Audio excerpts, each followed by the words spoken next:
कुनै जाति ठुलो होला, कोही सानो होला, तर कुनै जातिको मेजोरिटी नभएको देश हो। बहुजाति, बहुभाषा, बहुधर्म, बहुसंस्कृति, भौगोलिक विविधता भएको हाम्रो देश हो। यसको अर्थ के हो भने हामीहरूको बिचमा सामाजिक सद्भाव अत्यावश्यक छ। यो सामाजिक सद्भावको जगमा मात्रै हाम्रो राष्ट्रिय एकता कायम रहन सक्छ। त्यसकारणले हाम्रा अभिव्यक्तिहरू, हाम्रा व्यवहारहरू, हाम्रा आचरणहरू, हाम्रा सम्बन्धहरू, ती सबै चिजले हाम्रो सामाजिक सद्भावलाई खलबल्याउनु हुँदैन, सामाजिक सद्भावलाई कायम राख्नुपर्छ। किनभने यो हाम्रो राष्ट्रिय एकताको एउटा जग हो। त्यसकारणले हामीले चाडपर्वहरू मनाइरहँदा पनि बहुजाति, बहुभाषा, बहुधर्म, बहुसंस्कृतिको कुरा गरिरहेका छौँ, भौगोलिक विविधताको कुरा गरिरहेका छौँ। यसको मर्म यो हो भन्ने कुरा बुझ्नुपर्छ। मैले धेरै ठाउँमा भन्ने गरेको छु, यहाँ पनि म भन्नु जस्तो लाग्छ। सिङ्गमर्मर हामी देख्छौँ, त्यो सिङ्गमर्मर देख्दाखेरि बुटै बुटा हुन्छ।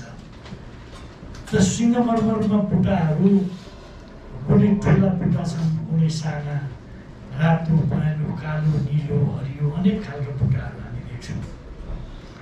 तपाईँहरूले कतिको ध्यान दिनुभएको छ? त्यो सिङ्गमर्मरमा बुटै बुटा जुन छन् त्यो कसरी बन्यो?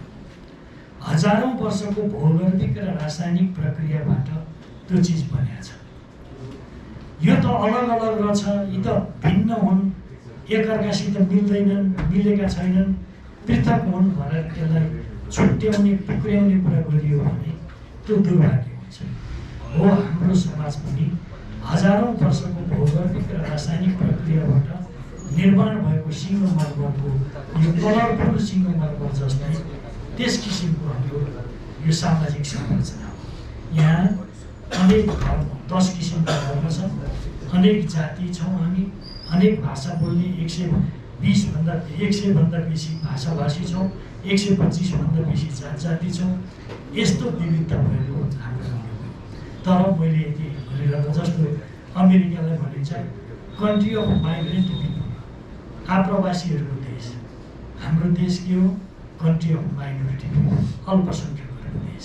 यसको अर्थ हामी सबैले एकअर्कालाई सम्मान गर्ने, सद्भावपूर्ण विचार राख्ने, कसैले कसैलाई नहेप्ने र एकले अर्कालाई सम्मान गर्ने हाम्रो यहाँको यथार्थतामा यो आवश्यकता बोध भएको विषय हो।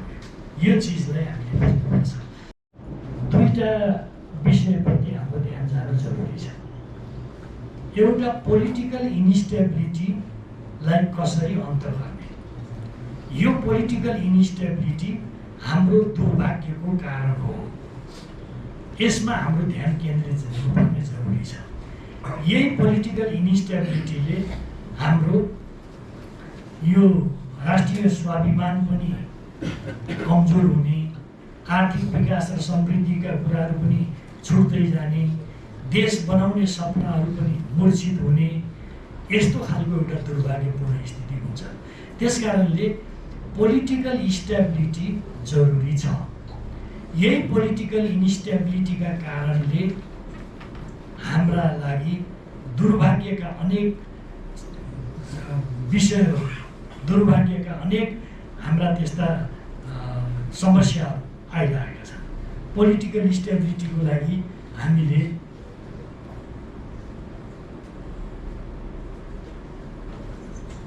मलाई यो बोल भनेर लेखेर दिनुभएको छ।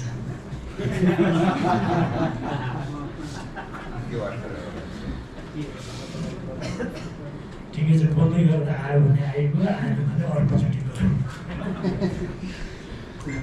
त्यसकारणले पोलिटिकल इन्स्टेबिलिटी मुख्य समस्या हो। यो पोलिटिकल इन्स्टेबिलिटी के कारणले भयो? अहिले सोलो डोलो यो पार्टी त्यो पार्टी, यो नेता त्यो नेतालाई हामी टिप्पणी आलोचना गर्छौँ, त्यो पनि तत्काल प्रकट भएको अभिव्यक्ति चाहिँ त्यो हुन सक्ला। तर यसका विकल्पहरू खोज्नु जरुरी छ। म तपाईँहरूसित के आग्रह गर्न चाहन्छु भने यो पोलिटिकल इन्स्टेबिलिटीको कारण के हो, यो चिजलाई खोज्नुपर्ने जरुरी छ। तपाईँहरूका लेखमा, रचनामा, अध्ययन अनुसन्धानमा तपाईँहरूले सार्वजनिक गरेका विषयहरूमा तपाईँहरूले जनताको बिचमा पुर्याउने कुराहरूमा यो समस्यामा अलिकति विश्लेषणहरू आउन् भन्ने कुरा म राख्न चाहन्छु। एमालेको दृष्टिकोण के हो त भन्दाखेरि वास्तवमा अहिलेको जुन एउटा संवैधानिक प्रावधानहरू छन् निर्वाचन प्रणाली जस्तो छ, सायद यो निर्वाचन प्रणालीका कारणले पो यस्तो कुरा भइरहेको छ कि हामी सबैले खुला दिमाग राखेर छलफल गर्नुपर्ने जरुरी छ। र अहिलेको अवस्थामा जस्तो खालको निर्वाचन प्रणाली छ त्यो निर्वाचन प्रणालीका कारणले पोलिटिकल स्टेबिलिटीको लागि ठुलो एउटा समस्या सिर्जना भएको छ। यही पोलिटिकल इन्स्टेबिलिटीले तमाम खालका समस्याहरू सिर्जना भएको छ। कुनै एउटा पार्टीले सामान्यतः बहुमत ल्याउन नसक्ने अनि धेरै पार्टी मिलेर सरकार बनाउनु पर्ने, जसले जोसित मिलेर बनाए पनि हुने गर्दा हुने बाध्यताको एउटा स्थिति, त्यसले गर्दाखेरि आफ्ना नीति कार्यक्रम योजना आचरण ती सबै कुराहरू निस्तेज हुँदै जाने यस्तो खालको स्थिति हामीले भोग्दै आएका छौँ। त्यस कारणले हाम्रो बहस छलफल के हुनु जरुरी छ भने म नेकपा एमालेको तर्फबाट भन्न चाहन्छु, हाम्रो निर्वाचन प्रणालीको बारेमा रिभिजिट गर्नुपर्ने हो कि यदि यो निर्वाचन प्रणालीमा रिभिजिट नगर्ने हो भने हामी यही गोल चक्करमा फँसे हुने, कुनै एउटा पार्टीले पनि सामान्य अवस्थामा विशेष स्थितिभन्दा बाहेक बहुमत ल्याउन नसक्ने अनि कसैको बहुमत नभइसकेपछि अल्पमत भएका पार्टीहरू सबै गठजोड गर्नुपर्ने एउटा यस्तो स्थिति चाहिँ हामीले भोग्न अभिशप्त हुनुपर्ने रहेछ। यो चिजको बारेमा विश्लेषण आओस् भन्ने कुरा म राख्न चाहन्छु। माओवादी सेनाका लडाकुबाट आएका मान्छेलाई त्यो आउट अफ द ट्र्याक गर, नियम विपरीत, त्यो सैनिक ऐन विपरीत, कानुन विपरीत, अब अर्कोचोटि चाहिँ मन्त्री परिषदको बैठकले बाहिर जाने बेलामा प्रधानमन्त्रीको ठाडो आदेशले म्याद थप्ने काम गर्यो। यो नेपाली सेनाको सङ्गठनमा यो अत्यन्त आपत्तिजनक र यो अहिलेसम्म नभएको त्यस्तो एउटा चाहिँ यो चाहिँ बडो दुर्भाग्यपूर्ण चाहिँ काम गरिएको छ। यसको अर्थ के? अब मुलुकमा नियम कानुनका केही कुराहरू रहेन, जसले जति बेला जे मन लागे पनि गर्ने स्थिति पैदा हो। त्यस कारणले यति बेला यो गठबन्धन कुनै एमाले आफू सरकारमा जान हतार गरेर भन्यो भन्ने कसैले पनि नठान्नु होला। हामीले त भनेका छौँ हामी मिसन 2084 51% र 2084 मिसनमा हामी केन्द्रित छौँ। त्यो भनेको के हो भने एमाले बहुमत नल्याउने हो भने यो दुर्भाग्यको सिलसिला रोक्न सकिँदैन। यो दुर्भाग्यको सिलसिला रोक्नको लागि अब हामीहरू लाग्नुपर्छ। यति बेला हामी सरकारमा जाने, सरकारमा साँठगाँठ गर्ने, आफू कोही सरकारमा जान आतुर हुने यस्तो खालको हाम्रो कुनै सोच योजना होइन। हामीहरू के भन्दैछौँ भने एमाले बहुमत नल्याइकन यो देशको भाग्य भविष्य बनाउन सक्दैन। तपाईँहरूले भन्नु होला हिजो बहुमत थियो नि, हिजो बहुमत थियो भन्ने लाग्न सक्छ। तपाईँहरूले थाहा पाउनु भएको छ हाम्रो बहुमत थिएन। हामीले जम्मा 121 सिट ल्याएको, 138 नभए बहुमत पुग्दैन थियो। माओवादीको 51 सिट 53 सिट जोडिँदा बहुमत भएको हो। माओवादी त्यस बेला एक भइसकेको थिएन।